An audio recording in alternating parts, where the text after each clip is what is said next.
apples, oranges, bananas. You can talk to him. Huh? So you can talk to him. Yeah. Hello. Greetings and salutations. This is not a photography podcast. My grandmother would love this. My cousins probably would have hated me though. That's when you go out and try to find the thicker one.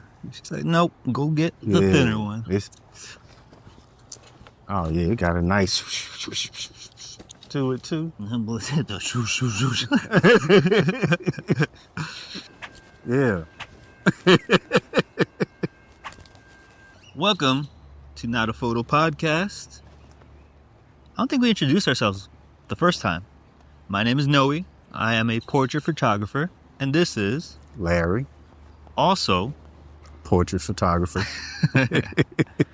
You had a festival, right? Did you shoot the festival? 20th anniversary of the Urban Music Festival, man. Okay. And Urban Music Festival and oh man, I can't remember the name of it.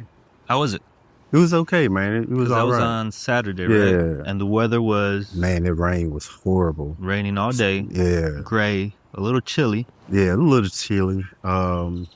Toward probably about 4:30, 5 o'clock. Mm-hmm. It started to like lighten up and everything, and people actually started turning out, man. Okay. It started. Everyone started trickling in probably about 5:30, maybe 6 o'clock. Now, we were talking about it before it came around because we were wondering what the weather was going to be like. Because we were originally going to shoot the slabs out here at Rosewood. No one showed up, but they did have something at Rosewood Park. It wasn't what we accustomed to shoot. Yeah, so basically, past few years, coming out, shooting the slabs out here. There's a Texas relay event, which is for the college track and field event. And somehow, somewhere along the way, slabs from Houston, from here, from around Texas, would come out to meet up here.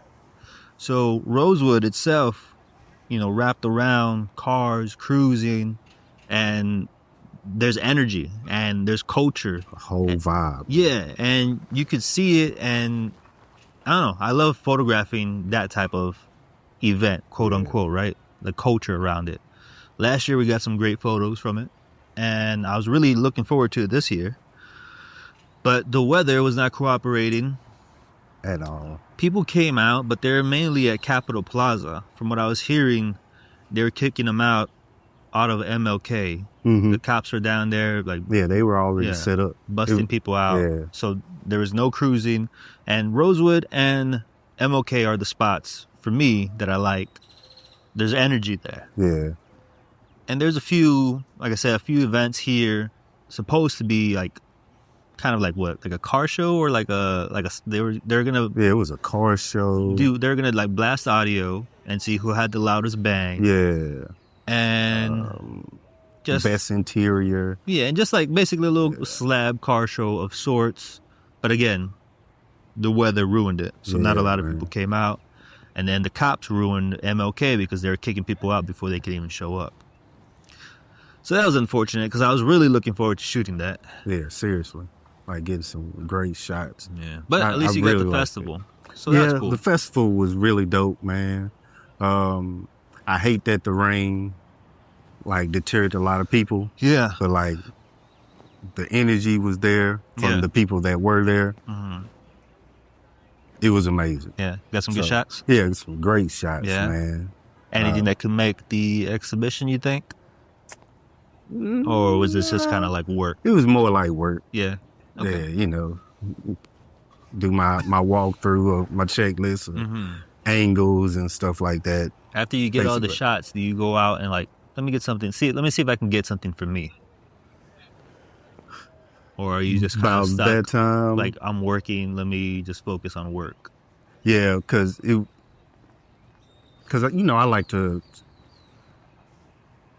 I like to make a connection with who I'm shooting. You know what I'm saying? At least chop it up. At least get to know their name or something. Right. Introduce myself and stuff. But It was more of like, man, oh shoot, I need to catch this. Oh man, they're dancing over there. Let me go try to catch them dancing and stuff like that. You know, trying to still tell a story of the whole event. Right. You know what I'm saying? Because as soon as I would have started, well, I was still shooting the way that I shoot though. Right. But it was more of still having to go down my checklist. Yes, this is a gig somebody paid for. Let me make sure they get what they need. Exactly. And then maybe I'll squeeze something out. So I did get a few of those shots, but it wasn't really nothing like, oh man, like that's the one. This the one. Yeah. Like this will be. This could be a post. Exactly. But yeah.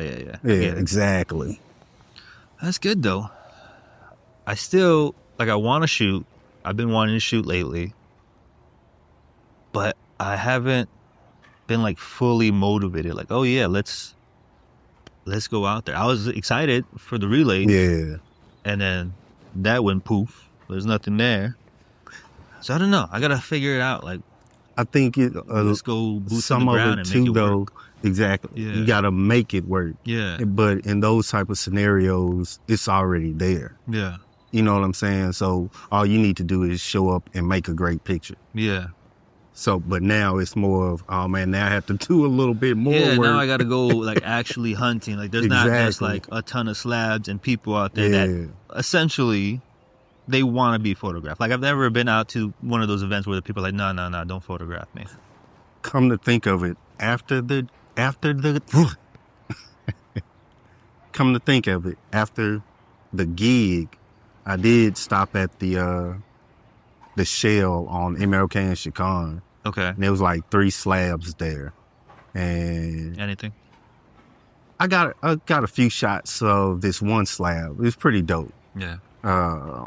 Really nice blue. Man. Blue line. Man. Crazy color. I haven't even looked at those pictures yet. But like the angles that I was getting, I was like, okay, this might work. Yeah. So we'll see. But I was able to catch one slab. That's something. Yeah. I don't know. I have to maybe go back to how I talked about it one time, like going to the Facebook group and seeing if anybody was ready and willing just to kind of, hey, let me hang out. Those other cats from last time, I don't know. Those cats that I met a couple months ago, actually. And they're like, oh yeah, birthday party this, birthday party that. And then just come hang out and shoot. I don't know. Nothing never really occurred. They invited me at one point. I was like, yeah, just send me more details and then I'll send you the invoice to pay. Nothing happened there. I was like, fine. That's expected. Exactly. And then they're like, oh, we talked to some broad about you and she wants to shoot. Here's her number. I text her. I'm like, hey, Bubba sent me over. Well, how can I help you? And nothing. So, again, I don't know. But again, it's expected. Yeah. But yeah, I do think that I need to just get out there and just do it. Because that's how, whenever I took that break last year, I took a nice little, I don't even know, half a year? Yeah, it was about Something half like a that? year. Yeah. Something like that. Took a nice little break. But then I came back and I just started shooting. But now I'm tired of that because I was back in the studio. Yeah. But I want to go into the streets, into the culture, into people. So I don't know. But there's different things that are like, how would I say, inspiring me, because like I want to do that. Yeah. But I don't want to be like a street photographer, quote unquote. There's also like some abstract stuff that I like. And then there's like liminal stuff that I like. So I don't know. I don't know, maybe It's hard to, like like- setting up a checklist of certain stuff, like, you know what, today I want to go capture shadows or something. Yeah. You know Well, what I'm I thought about doing maybe for my YouTube channel to do like a series, like we're going to try this style out and then like do that and then try it out, see what comes from it. Like, all right, now this week we're going to try this style out. It already sounds like work and I'm over it. So I don't know, man. I don't know. But I do got to get out there. I got to find something. I think an event, some sort of event would be nice. Yeah, because they're easier, man. It's really not a lot of work. That's why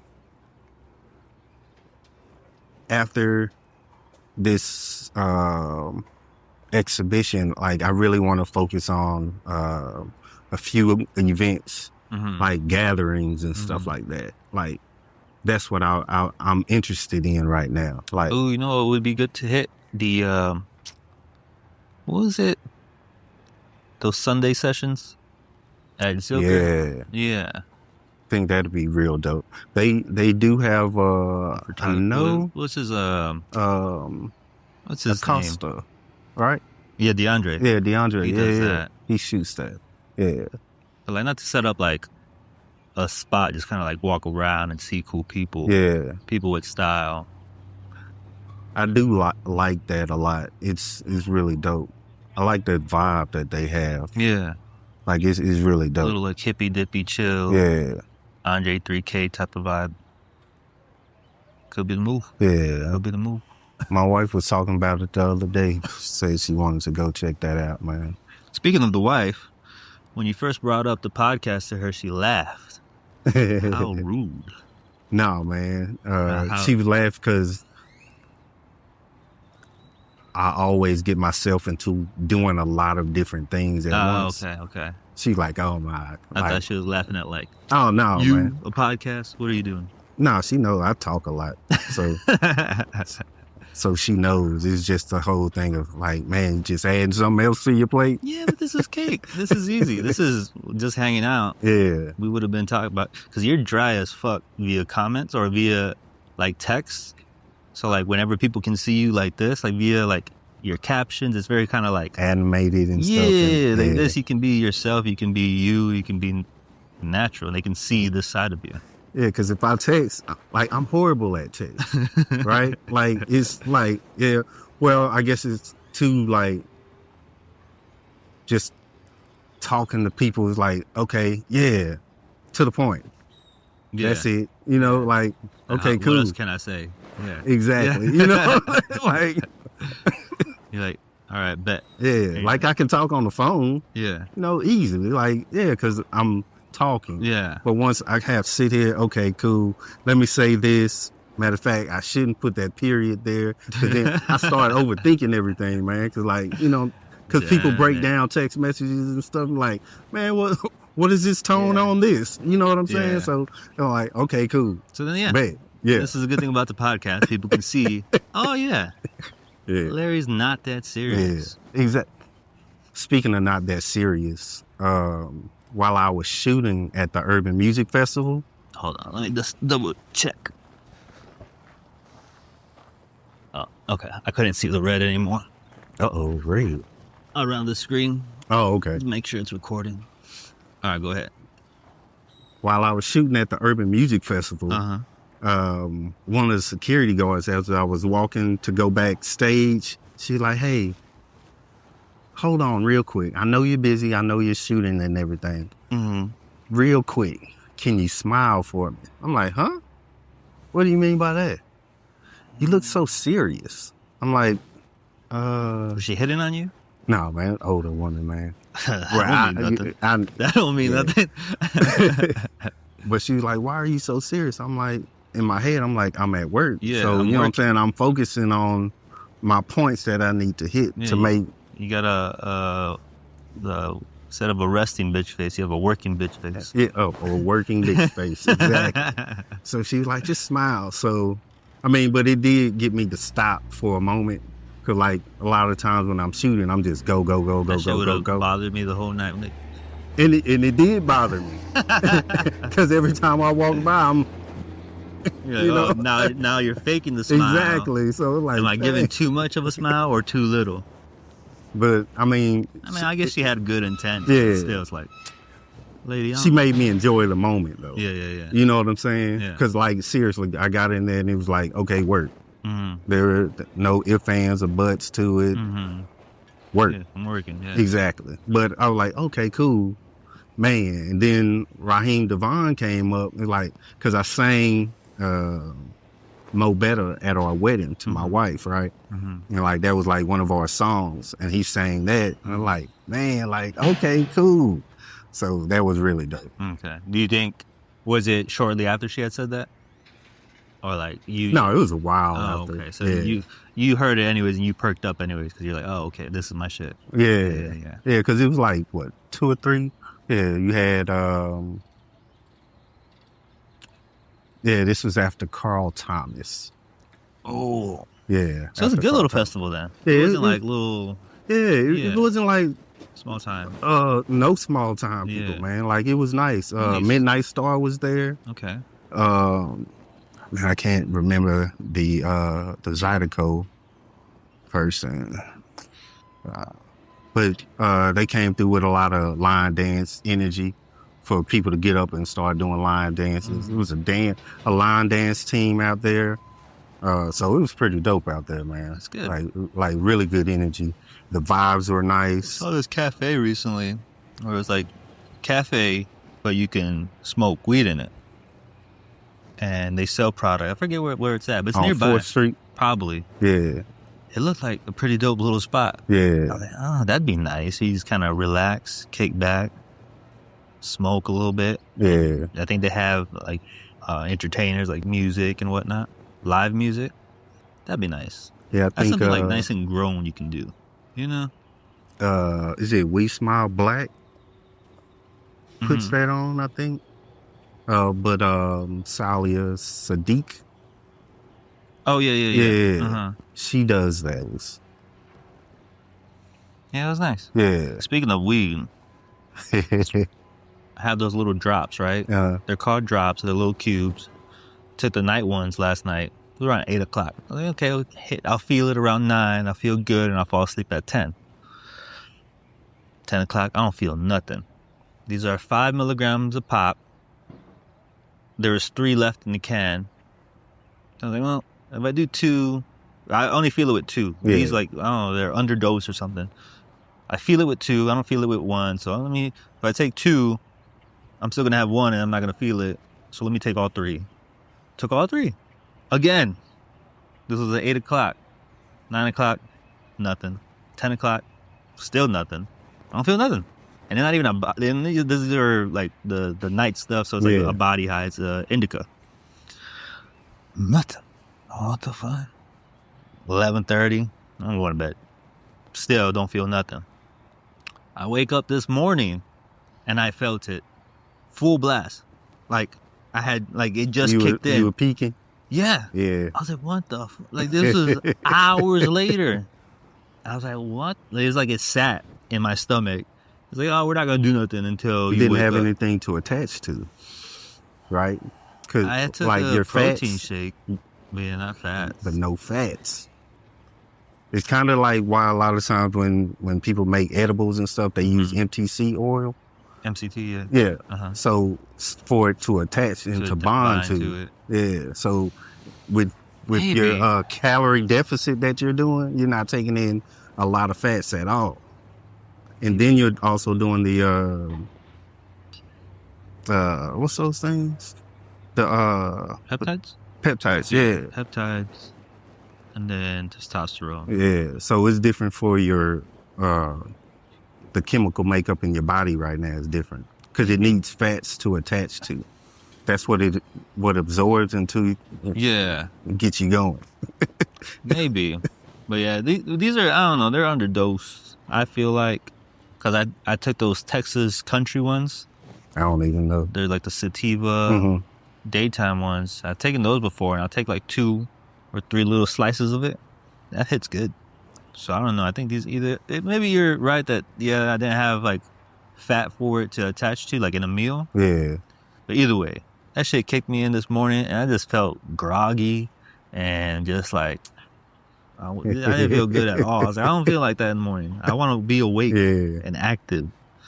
And no, this shit hit me and just like, I went to go get my blood work done. And I was just there like, damn. In a little bit of a funk. Sweet Sensei. Mm-hmm. That's what you like? Those are like the go-tos. Yeah. Yeah. The Texas ones I like. Texas Country Chillums or some shit like that. They taste really good. And and you can, I think they're like little round things, and then there's 10 slices, and you can actually like pull off a slice. Okay. So you can like microdose your way properly.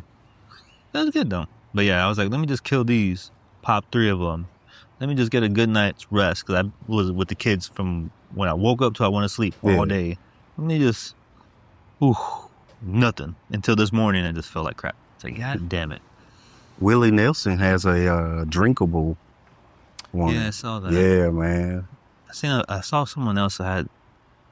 It was kind of like a nootropic, where it was like the CBD weed and then like something else for like just like energy. So it was like a little mix of energy, but then like a sativa. So you'd be like, oh, I'm high, but I feel good. I want to do something. Versus this morning, I was like groggy. Stuck. Yeah. I felt like I was dragging. Yeah. Just dragging ass. I didn't like it at all. That wasn't good. Sound like that was a great time. I'm still feel like the edge of it. We're just kind of like, okay, we're going downhill now. It's wearing off. Sometimes though, man, like if you get a good one, like it'll literally last probably about a day.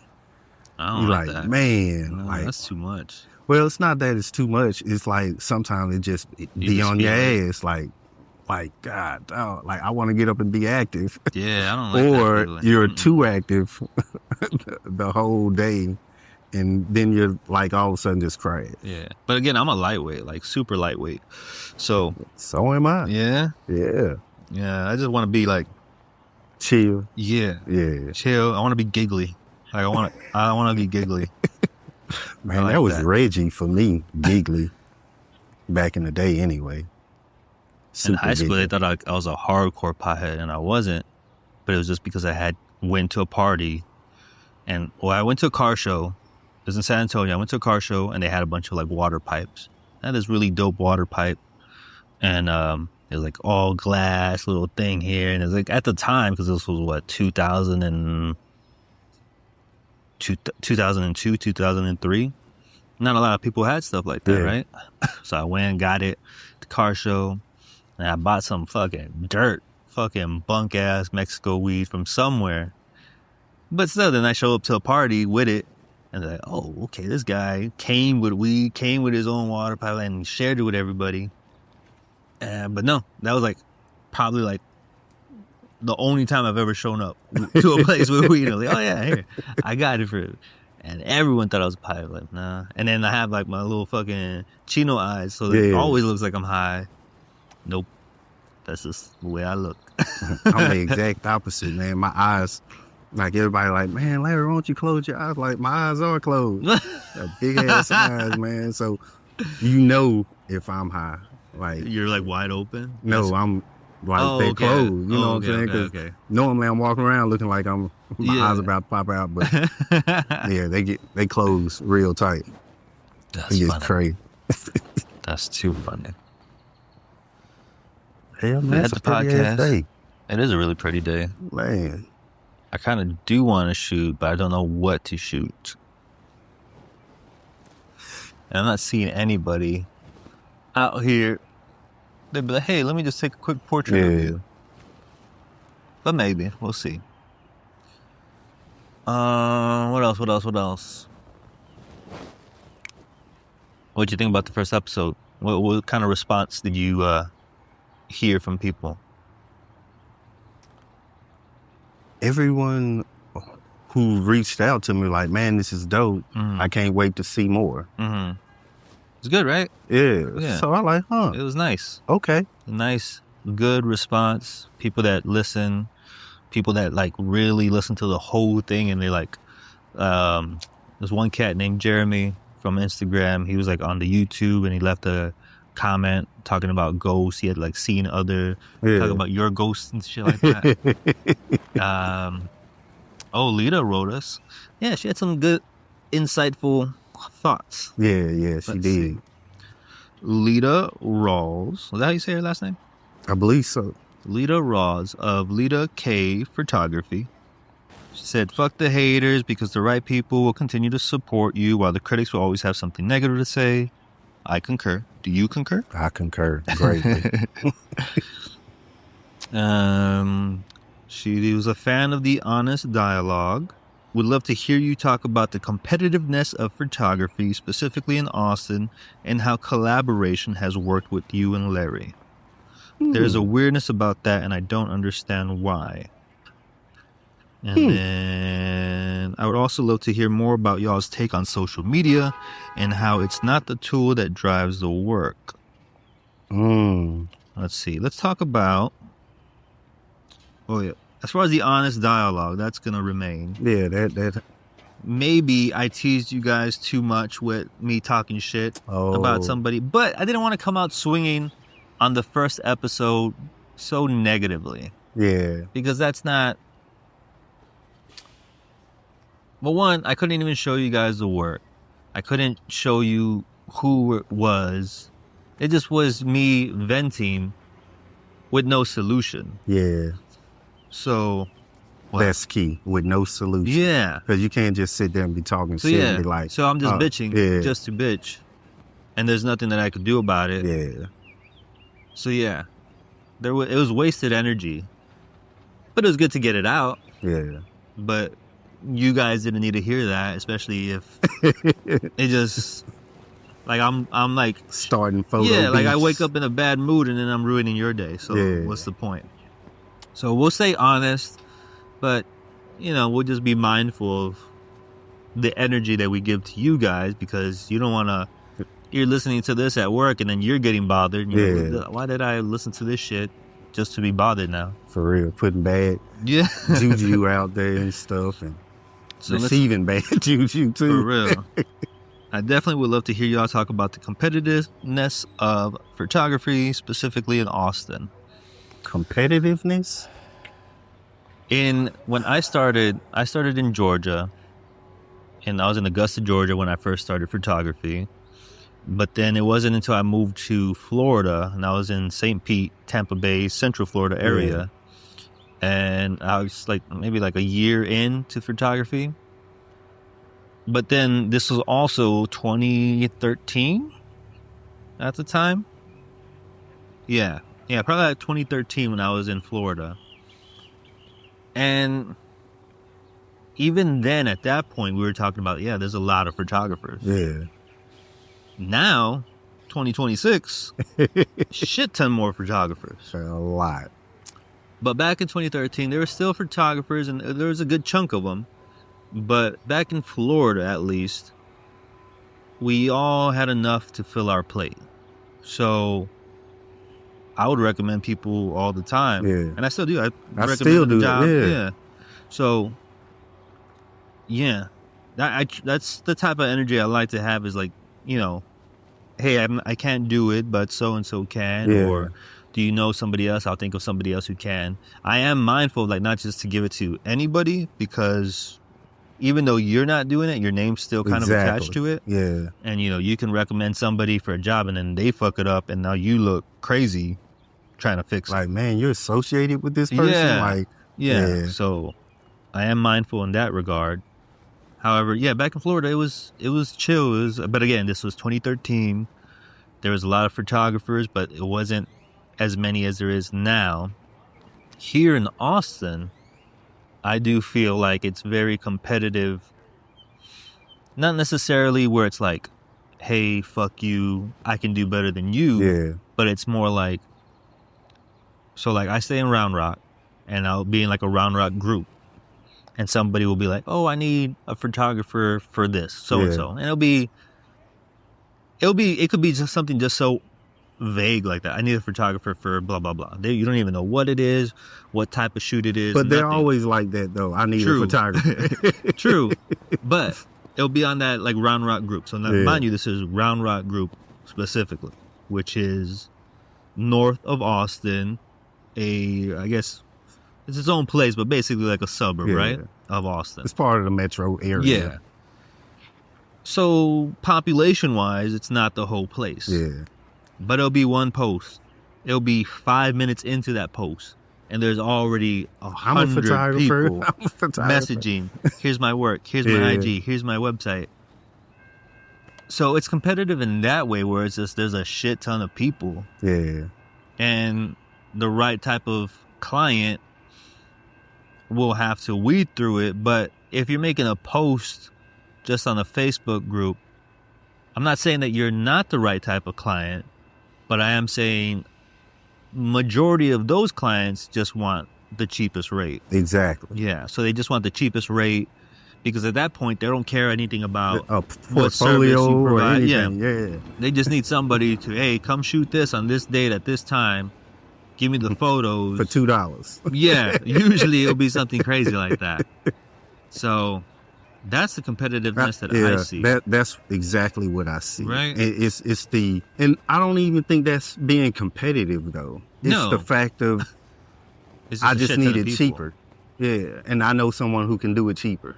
Yeah, and it's not even. Yeah, it's not even.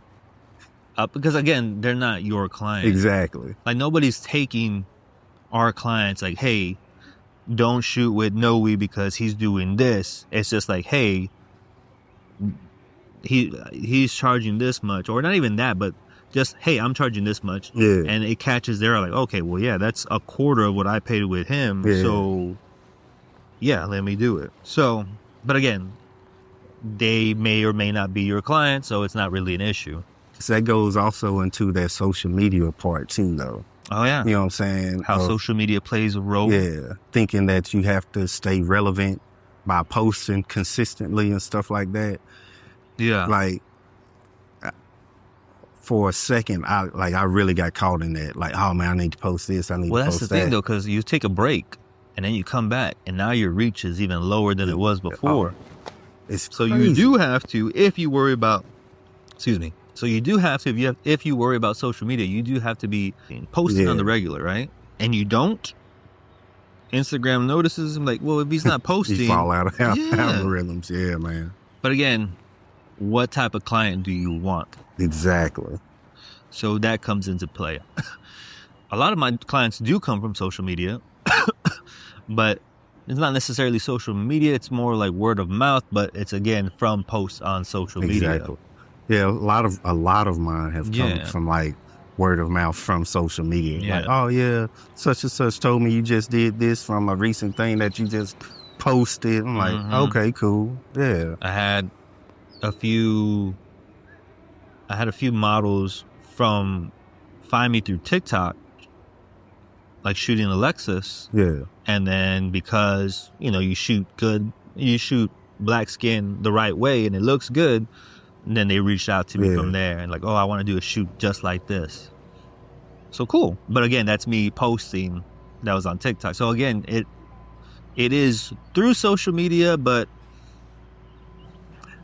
I guess it's hard to say like how do you draw the line of like I'm posting because I like what I created versus I'm posting in hopes of getting a gig like this. Yeah. Or is it one and the same? I don't know, that gets kind of tricky. Right. Because, I mean, say you are shooting commercially, right? Mm-hmm. And a lot of times that's where they go to look at new photographers or new artists, visual artists. So you kind of, it's one of those double-edged swords, man. It's like, whenever I was like coming up and, you have your photographers that you look up to, like the big time photographers, what you consider, right? And it was Dan Winters. And he lives out here. Mm-hmm. And I loved his work. And it was like beautiful. And like the way he would do his portraits and just like very like surreal, odd kind of like setting situations. Yeah, fuck. And then you think you hear or you see like, you read up on him, or he has a ranch out here, and that's where he does the portraits, and he has his sets built out here, and you see that stuff too. Yeah. But then there was a little star on his portfolio, a little tiny star in the bottom right hand corner. You click on that, all commercial work, shoots for Target, shoots for Walmart, shoots for that could be given to anybody. And then you start to realize, like, oh, that's how he makes the money. Exactly. And you're like, fuck. So I can't be an artist and make a lot of money? You're like, fuck. No. It just hits you. It's rare. Right. Like, very rare. Like, and then I'm still pocket watching these people where, we've spoken about certain photographers and they're like in the fine art world. Yeah. And we're like, fuck, how do you get there? And I'm pocket watching because I'm like, how do you get there? And is it viable to do just that? Can I do something artistically fulfilling and still get paid and not have to go shoot a commercial gig? I think there's only there's like a 1%, right, in that one, because everybody can't be on the top, and literally it only takes one photo, honestly, to put you on the top. The fine art world is intriguing to me, but I am pocket watching because I'm like, are you making money? And then you find out, oh yeah, now they're doing workshops because the workshops make the money. Make the money, not the or fine selling art. LUTs or fuck, all that other sidebar stuff. Yeah. So it's kind of, I don't know, disheartening a little bit. You're like, I can't do just the weird shit. Do the shit that like I want to do and get like a livable wage to support everything. But then that's when grants come in and stuff like that. So exactly. That's why I say there's a grant out there. Go for it. Man, because when I saw Dan Winter's site, I saw that little star. I click on it, and it was just like commercial work for Target, for Walmart, just basic commercial work, done good, but it wasn't his signature style of like, this is a Dan Winters photograph. Did you see his documentary on Discovery? I don't think so. I have his book. Yeah, it's a good watch. He has like a basically like a memoir, maybe? Yeah. I think I got halfway into it. I don't know why I never finished it. I had that shit for a while now. But yeah, it was a good book and it was intriguing. But I love his style. It's like very minimal at times because he'll like do shots where it's like, like insect on all white. But then it's like macro shot and it's like dissected and it's really beautiful. But then you go over to like, he would then shoot for NASA. And you see stuff like that, you're like, fuck, that's so cool. And then you see portraits of like Denzel, portraits of Tupac, fucking beautiful amazing work, portraits, right? Yeah. So yeah, I don't know.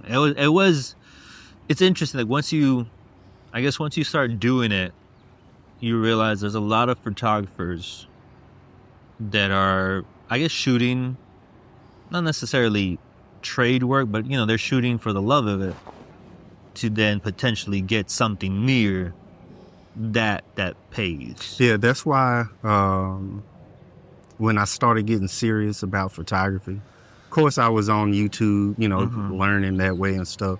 But I was like, you know what, like I want to go like a step further and really, really educate myself. And when I went to ACC and hopped into their photography program, and literally each instructor there was like, man, always have a passion project. Continue to do what's going to pay the bills, but still keep that passion project to keep you happy about photography. Right. You know what I'm saying? So that way you're still feeding your soul while you're selling your soul to make pictures for everybody else. So I think that was like one thing that has always stuck with me is like, keep your passion projects, and then eventually they lead to grants and stuff like that. So I think they lead to grants or clients that like the stuff you're doing and like, hey, just because that's really what people hire you for, is the stuff that you're passionate about. Right. They see you like ideally, event, but ideally, you'll get those clients that are like, oh yeah, do you shoot take birthday pictures? Parties? Yeah. Do you see any fucking birthday parties? No, none at all. Like seriously, like take my social media, my Instagram for instance, right? You don't see any events and stuff that I shoot at all, but I shoot events. Yeah. So it's like they bring in money. Like, oh, I got this lens I want. Exactly. I'll go shoot this for the lens. Exactly. Yeah. So I mean, it's one of those, man. So it's a give and take, unfortunately. You can either take it too seriously or just like, I'm really not with the social media stuff. And a lot of people still get work without the social media. That's the interesting part, because I've never done it myself. So I wouldn't even know where to begin. Mm-hmm. Like I said, majority of my stuff comes through like word of mouth or social media. So that's interesting. Where it's just like, it's basically cold calling, and you're like, hey, do you need a photographer? Mm-hmm. Do you need a videographer? Is there some way that I can provide a service to you and you pay me for it? So it's just like, fuck. It's daunting for me because I've never done it. I don't know. But it's, closed mouths don't get fed. Exactly. So, I don't know. But yeah, the fine art world's interesting. Because I'm pocket watching. I'm for sure pocket watching. Because I'll see cool shit. And, they have an exhibition in London. Like, fuck. How that happened? Yeah. Not even how, because you see the work and you're like, that's awesome. But I'm like, how is this monetized?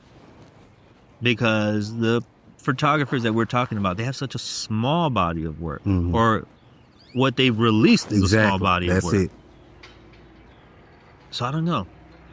Could you yourself hold on to a body of work? Like Todd Heidel, right? Very small body of work. Very small. Beautiful work. But then it he holds his work by design, right?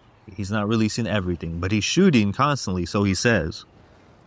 But he doesn't release everything all the time. Or, just regular, like, any post is either a post about, like, a workshop that he's doing, or an exhibition that he's doing, or a book that's getting released. And it's basically the same set of 30 to 40 images being released in different contexts. But you see it, though, right? Yeah. That's the point. But he's still staying relevant. But what I'm talking about is, could you hold on to it? Because I like sharing the work. Because if I don't share the work, I'll forget about it. Like, I don't think about it. So, like, I do have some images that just never got released, but it's not by design. It's just kind of like, oh, I forgot about it. Then I'll go back. Like, oh yeah, I forgot. Let me post this. That's crazy, man. Like, you're the second person this week that has said that. Yeah. Like, that I forget about the work that I've done. Like, I was talking to my homeboy Jacoby, and he was like, oh, man, you remember that? I forgot all about that image, man. Like, he was like, I think so far ahead about the next projects and stuff that I even just forget about my other work. Right. Like, that's interesting. Like, you're the second person that said those exact things. Yeah, because I like the process of shooting. But I guess maybe that could be a detriment that comes from social media, because it is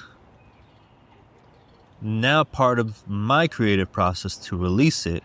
And how do I release it? Is on social media. And then because I'm releasing it on social media, all the other avenues are closed. Not necessarily, but I get the most instant feedback.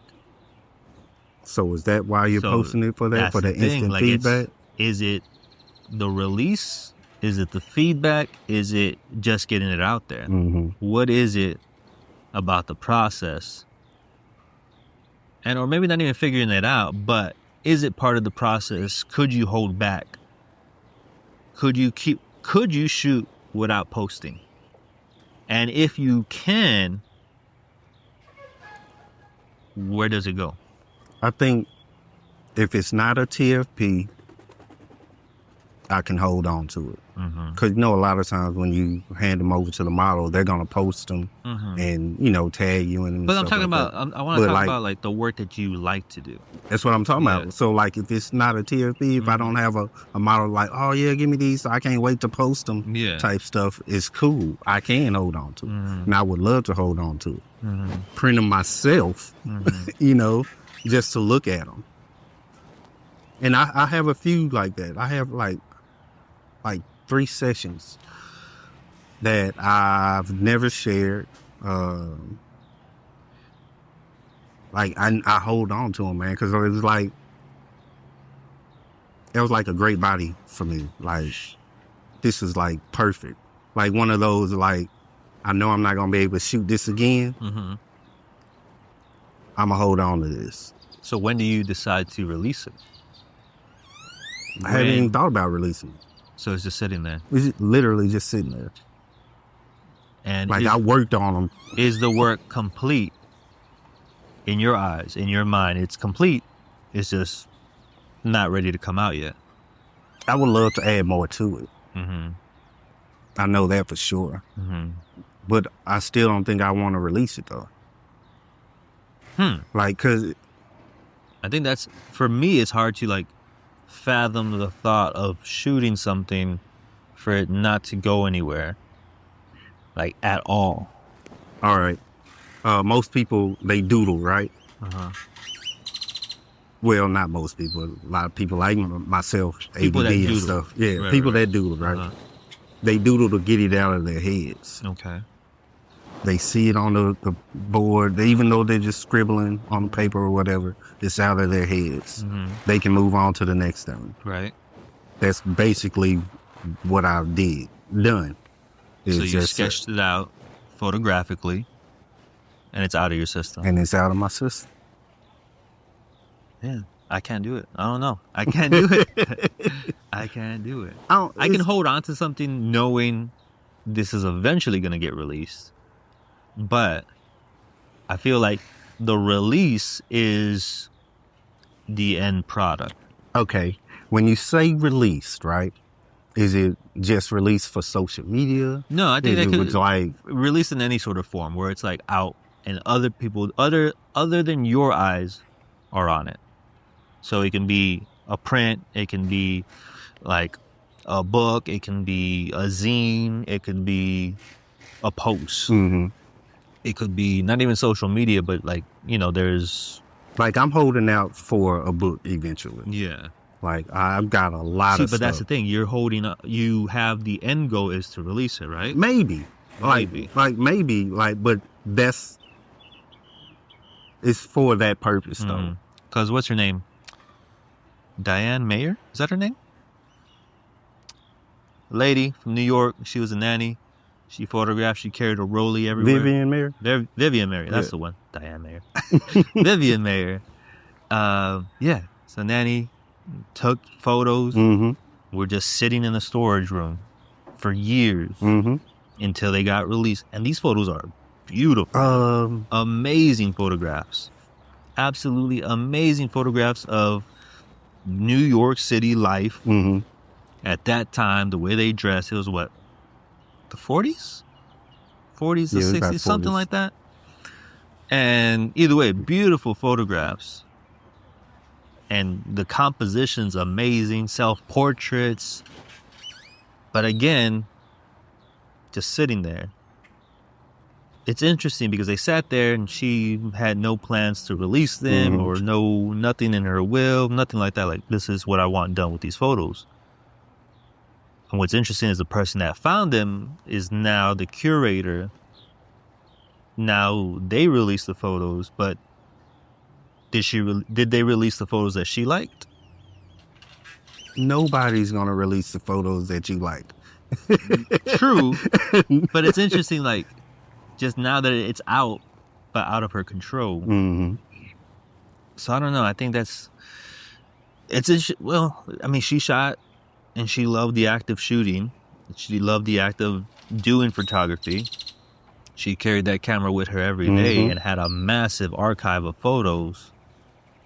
And it just sat there, which is just, for me personally, it's just an interesting idea that I don't know, because it's been a part of my process since I've started.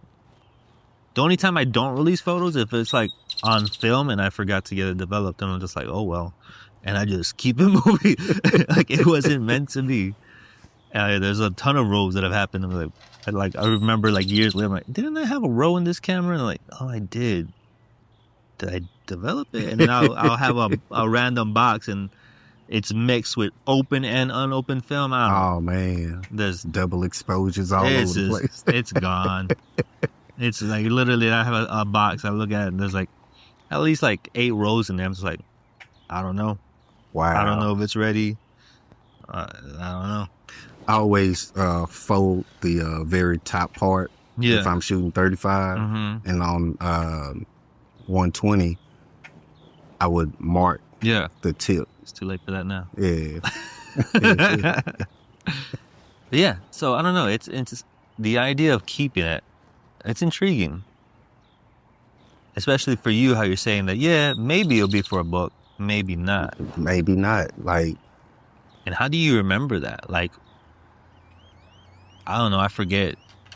Like, I don't know. I remember everything. I mean, because when I shoot for a purpose, I'm passionate about it. So I'm always remember that. Like, I'm going to remember this moment. Like, I got to. But if I'm shooting random portraits or something like that, that's just what that is. A bit more like, carefree. Exactly. Yeah. So I'm going to always hold on to it mentally to remember that.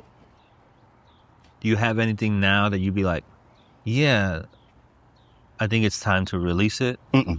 Nothing? There's just, you just know you're still building it. Yeah. That's interesting. Yeah.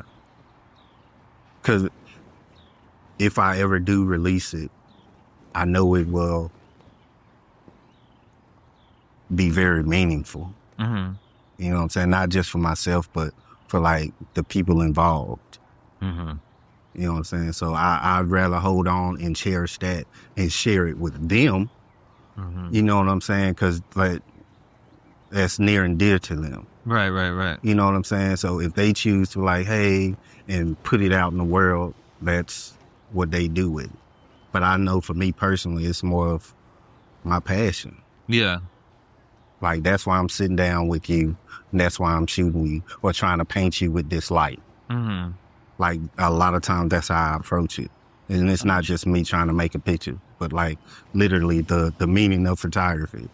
Like, that's the way that I know how to paint. So, you know what I'm saying? So, you ever wish you could paint? Yes, I do, man. I wish I had the patience for it. Bruh. I wish I had the patience for it. My daughter's crazy with it, though. Yeah? Yeah, man. Crazy. My son sits there, he like a little Basquiat. I'm like, God dang, man. Like, it's so interesting how they'll put shit together and you're like, that looks good. Like, how did you know to put that together? But I guess it comes like, it's for us with photography where it's like, how did you know to take that shot? And they go, I saw it in my head. Like, I knew it. Yeah, I knew, like, I could see the composition in my head before I even did it, you know? Yeah. But yeah, it's interesting seeing. Very interesting. Like, paintings and just like the art behind, but it's just like so time consuming, and then I don't know. Then how you come back to it years later to add to it and stuff, or like, that's crazy. But you know, like the type of the shit that I would want to paint is like Gerhard Richter shit, where it's just like abstract and all over the place. Big, where it's just here's a big ass, like, this whole thing is a canvas. Let's splash some paint on there and let's wipe a squeegee. And I'm like, yeah. I like the absurdness of that a little bit, because now you spent 5 minutes doing that, right? Yeah. Now it's gonna sell for $500,000, and like, that's so fucking crazy to me. With the fine art world. Muralist here, Ruben Escobar. Like, I've seen some of his sketches, like a small sketch. Yeah, just do this sketch like this. No painting involved.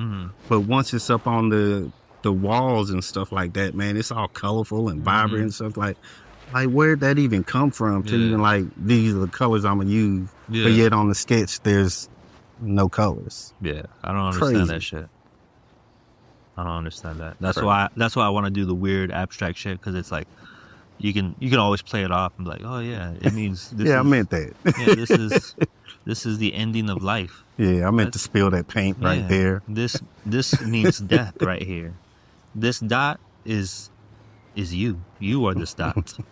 You are this dot in the sea of life.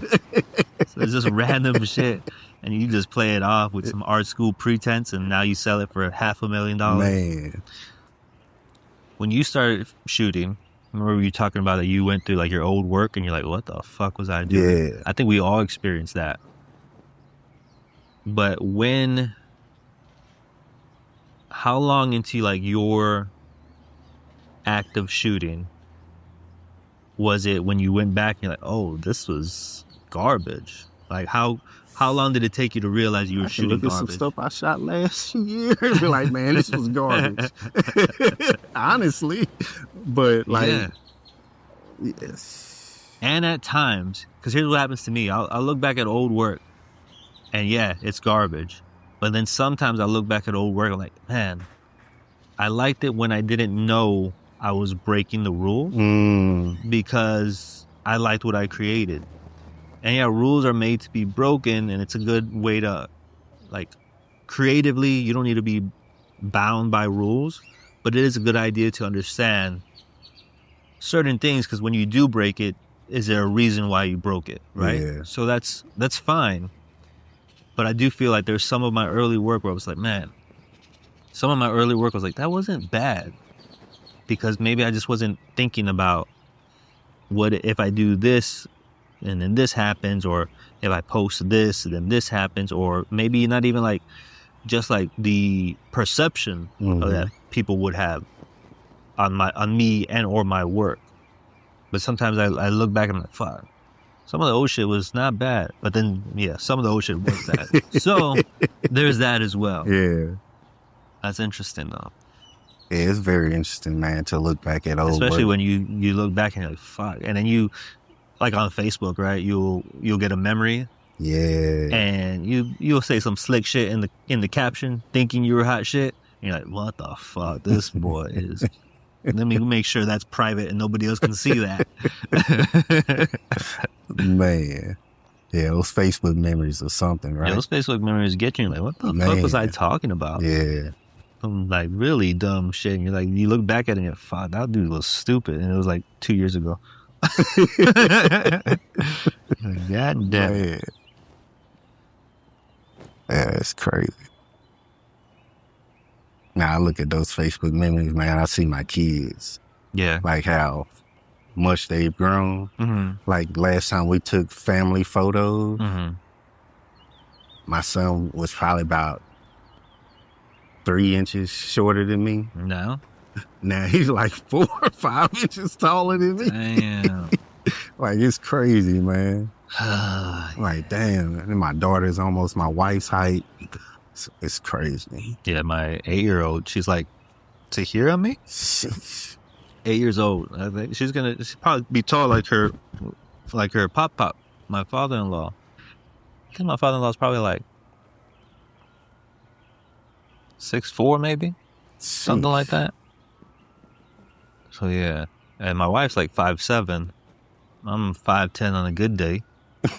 So yeah. She's probably gonna be tall. Just like her pop. Yeah, it's crazy how fast they grow, man. Man. All right. I'm up here doing unk shit. My old ass. Anything else? Anything else you want to tell the people? I don't know, man. Anybody reach out for your exhibition?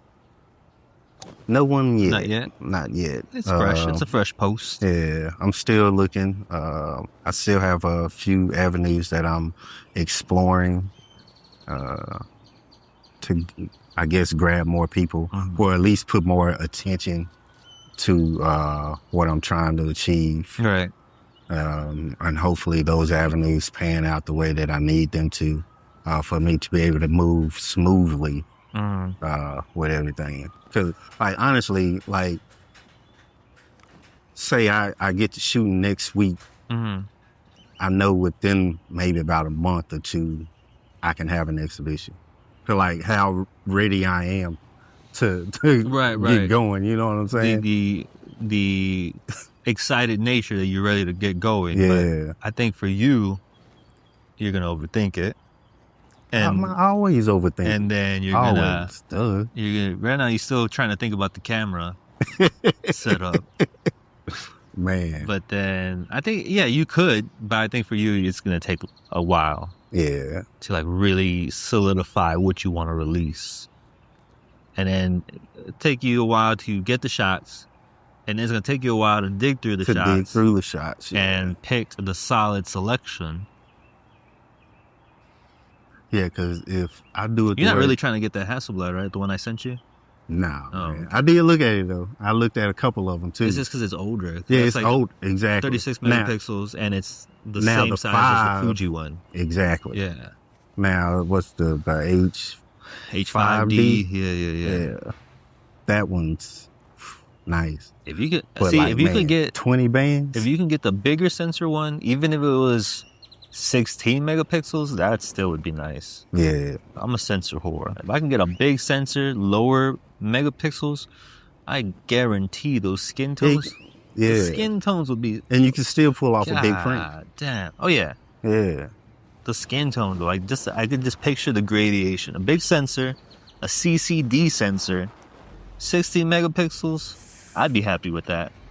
But it has to be the big, proper medium format size. Yeah. Either way, I still think that 50S will do you good with the 5517. I think that'll be the sweet spot. I'm doing this.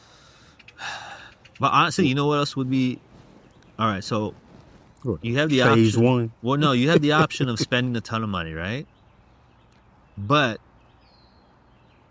you know, and I know that we can create a very, very similar work with a very, very similar type work with a 5D and like a 50 millimeter 1.2. Yeah. So I thought about that, picking one up the other day. 50 millimeter 1.2. I looked at one this morning. A 5D2. Maybe get something with a flip out screen just so you can like take your time, set up the shot. Maybe. But even then, not necessary. Yeah, man. Like I looked at one this morning. I was like, huh. The D800 is still nice. 36 megapixel. Then D800E that's the one that's 60, right? Or something like that. And it's flawless too. I like the shutter sound of it too, though. I'm not gonna lie about that. I like that. 5DS is still good at 50 megapixels. So yeah, you could do a 50 megapixel 5DS R with the 50 millimeter 1.2 and just take your time with each shot. Yeah. And you can probably get that whole setup for $1,200. Maybe. Less. Yeah. But yeah. One time it was a 6D, Canon 6D plus a 50 millimeter 1.2. They didn't know what they had, huh? They did, but they were in a bind. Ah, okay. And they needed funds for a lawyer. So I swooped in and said, I'll give you $300. $300 right off bat. Damn. But the 6D, and this was like 5 years ago, maybe 4 or 5 years ago. 6D with the 50 millimeter 1.2. Now there were some issues. Oh, okay. Because like the 5112 had like the front cover was like loose, but the photos look fine. And if you really wanted to, you can replace that cover for like $20. Yeah. I didn't. I sold it just like that for $500, I think. Then I sold the body again later for $500, I think. So yeah. Evil, man. Listen. Yeah, go on, give it to me. It was on Marketplace. Oh, okay. So it wasn't like I knew them personally and I took advantage. It was on Marketplace. Then I showed up. You know, the battery, flip this, right? The battery wasn't charged. Well, no, I felt bad. So later on, like I gave her her own little photo shoot. Yeah, okay. She told me about the divorce and everything, and I was like, oh, like if you want, I'll give you a photo shoot. Appreciate what you did. She was fine with it. She was totally fine with it. But still, I mean, if I'm gonna save money, I'm gonna save money. Yeah. Crazy, man. But all right. So, this is Not a Photo Podcast. If you want to write us, you can write us at notaphotopodcast@gmail.com. You can find us on Instagram and TikTok at Not a Photo Podcast. Shoot. Anything else? If you want to be a part of... Yeah, on YouTube also. If you want to be a part of Larry's work, feel free to reach out to him. Gonna drop it in the DMs. Not even if it's just you, but someone you feel could, somebody, could be really into this, or someone who's been deeply rooted in East Austin, who's been affected by the gentrification within like the affordable housing units. If you feel like you've been pushed out, or if you feel people that have been pushed out, if you just basically people who have personally been affected by this, and have a story that they would like to, not necessarily like it's not going to be a podcast like this, but we can tell your story with photographs. Yeah. So just drop it some in the DMs. Let me know if you're interested. Yeah. That's good, right? Yeah. About hour plus. A good hour. That's quick. We probably got about 40 minutes of. There's a lot in there. There's a lot in there. No, it's a lot. Oh, all right, guys. Thank you for watching. This is not a photography podcast. My own business. I really don't know what to say to you guys. So I just keep talking, rambling. I'm a good rambler. I don't know if you noticed, but yeah, that's what I do. I ramble. Then sometimes I have to get right back on track. But yeah, that's what I do. Yep.